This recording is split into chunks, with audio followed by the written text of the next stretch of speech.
Ah, I slept well last night.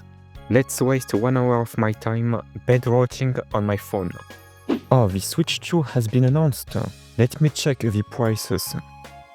Oh, I can understand. They need expensive materials in order to make this advanced hardware. Are you kidding me? My man, are we all going broke here? For as long as visual novels have existed, some form of console editions or console exclusive titles have been available. These are typically ports from the PC versions, which come with their own set of pros and cons. As far as platforms are concerned, most people within the VN community consider the PC to be the best one for playing visual novels. This is for several reasons. First, in terms of sexual content, before the turn of the millennium, PCs were seen primarily as tools for work, and most PC owners were adults due to the high cost of those devices. This created a huge market for adult content, which thrived through eroge games in Japan. Conversely, the console market traditionally targeted kids and by extension the whole family. Therefore, it's logical to assume that the games published on these platforms need to be family-friendly and contain appropriate content, meaning no excessive violence and explicit material. So, companies had to adapt and remove inappropriate content, otherwise they would miss out on the significant console market. To this day, Nintendo still embodies the image of being a family-friendly company and filing lawsuits against everybody. During the visual novel boom of the 2000s, when many popular titles were released, developers could afford to expand to the console market, especially on PlayStation consoles. CDs and DVDs allowed for better storage of voice lines and soundtracks compared to cartridges from earlier generations. Additionally, PlayStation used to be much more lenient than Nintendo and Xbox when it came to content restrictions, allowing fan service and violent content to be displayed in games. If a developer wanted to port a PC game, they just had to ensure it was perfectly playable and remove the 18+ content. Western publishers could also intervene and tweak some details, such as character ages, to make the games appropriate. The PSP was a great console for playing visual novels, particularly popular in the Chinese community. I've noticed several PSP games that were originally released on other platforms get ported onto the PSP by Chinese translation groups. The PSP combined portability with PlayStation's relaxed content policies, making it the perfect console at the time for playing during commutes. Regarding content censorship, Japan is generally much more permissive about suggestive content compared to the West. That's why Japanese developers used to prefer porting their games to PlayStation rather than Xbox, which became a wasteland for visual novel fans. Also, if you watched my video on NVL games, you probably know that visual novels are often referred to as adventure games in Japan. This made it easier for developers to market them as role-playing games, which is why many visual novels include RPG mechanics. It helped them sell more. Unfortunately, the PS4 and PS Vita marked a turning point for visual novel releases on consoles, as PlayStation began enforcing a unified review policy for all third-party developers. This was part of an effort to improve the brand image in the West. As a result, many games were censored. Since this was a universal policy, Japan had to comply, which is why games like Senran Kagura and Conception had to remove their touch features. This inevitably affected visual novels as well, and as far as I know, the PS5 still enforces the same policy. So yeah, except for all ages and mainstream visual novels, I guess we can kiss PlayStation goodbye.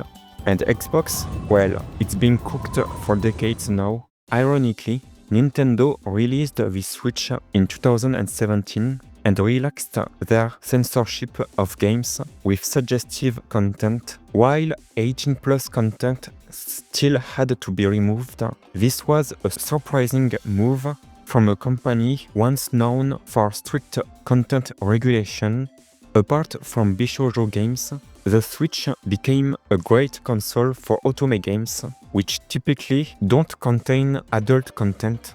Like the PSP, the Switch's portability makes it easy to play anywhere, anytime.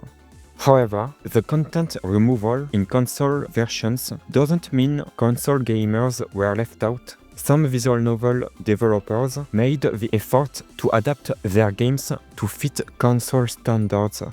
The fruit of wait a minute. The Fruit of Grisaya are known for making changes to their console releases to provide an equivalent experience across platforms.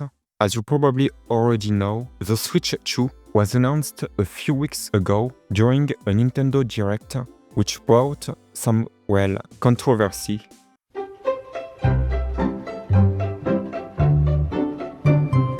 So what will happen to visual novels on the Switch 2? Honestly, I don't think we are going to veer too far from how the original Switch operated. Let's talk about pricing. Visual novel prices will likely stay the same, since this mostly affects AAA games, at least for now. However, the Nintendo eShop has far fewer sales compared to Steam, which runs multiple sales a year. I mean, it even ran its own sales centered around visual novels. That's why it's hard to justify buying a console if you're only interested in visual novels, especially eroge visual novels, since they can get better deals not only through Steam, but all the other publishers on the market. The only advantage Switch gamers have would be its portability. But even this unique feature may not be enough, since the Steam Deck has been gaining more popularity over the years. It offers all the features of a PC, and there are many YouTube tutorials on how to install games outside of Steam, making it de facto a better option than the Switch or Switch 2.